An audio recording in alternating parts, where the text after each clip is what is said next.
Thank you, Presiding Officer. As a rugby fan, I was delighted to watch the World Cup final at the weekend, albeit with a thought of what might have been for Scotland. But the All Blacks were worthy winners, and I don't think anyone could fail to have been moved by the generous actions of Sonny Bill Williams following the final.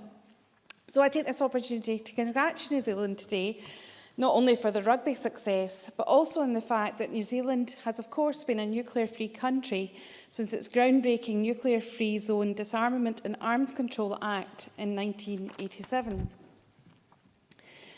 The campaign for nuclear disarmament began in New Zealand in the 1950s, and in 1959, responding to rising public concern following the British hydrogen bomb tests in Australia and the Pacific, New Zealand voted in the United Nations to condemn nuclear testing, while the UK, US and France voted against this, and Australia abstained.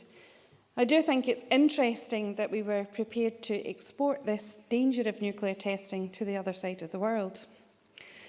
The Mururoa Atoll and its sister atoll in French Polynesia in the southern Pacific Ocean were established as nuclear test sites by France in September 1962, and 41 atmospheric nuclear tests were conducted at the atoll between 1966 and 1974.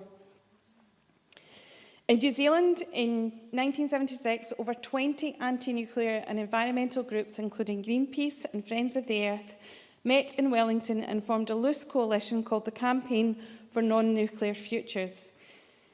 It was opposed to the introduction of nuclear power and promoted renewable energy. Following continued public process and some of the most iconic efforts of Greenpeace in the anti-nuclear protests, the National Party leader and Prime Minister Rob Muldoon faced rebellion from his own party.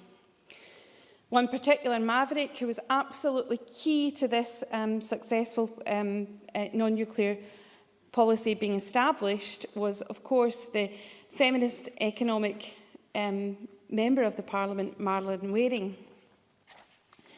So nuclear-free zone was passed in 1987, and it states that the territorial sea and land of New Zealand become nuclear-free zones, and quotes that the entry into internal waters of New Zealand by 12 nautical miles, a radius by any ship whose propulsion is wholly or partly dependent on nuclear power, and bans the dumping of radioactive waste within nuclear-free zones, as well as prohibiting any New Zealand citizens or residents to manufacture, acquire, possess or have any control over nuclear explosive devices.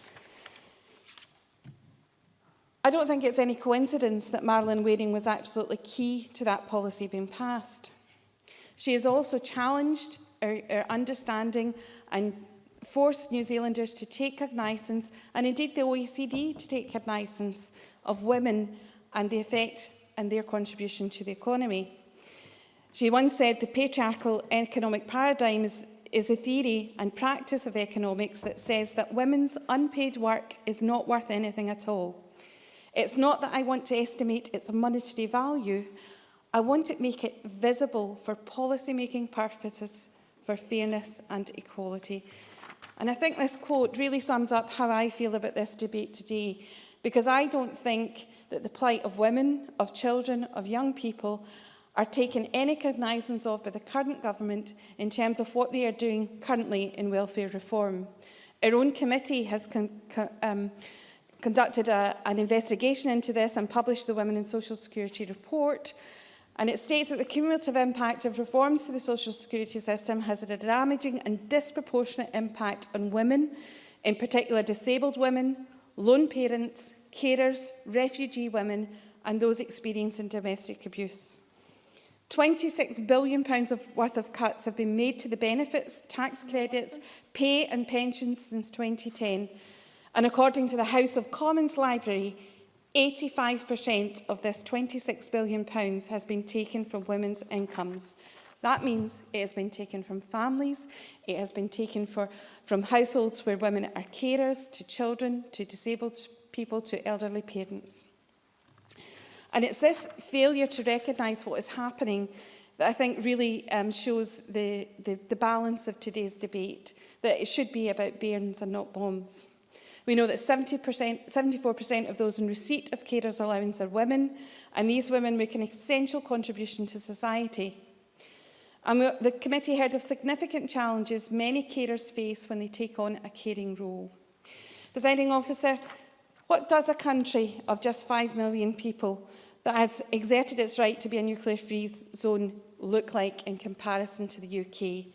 On any measure of the OECD, whether that's the Gini coefficient of inequality or indeed the further research that has been done by the OECD in their Better Lives initiatives, New Zealand is a fairer country than the UK, and we have to take a lot to learn, not just in line-outs and scrums, from what they've been doing. Thank you.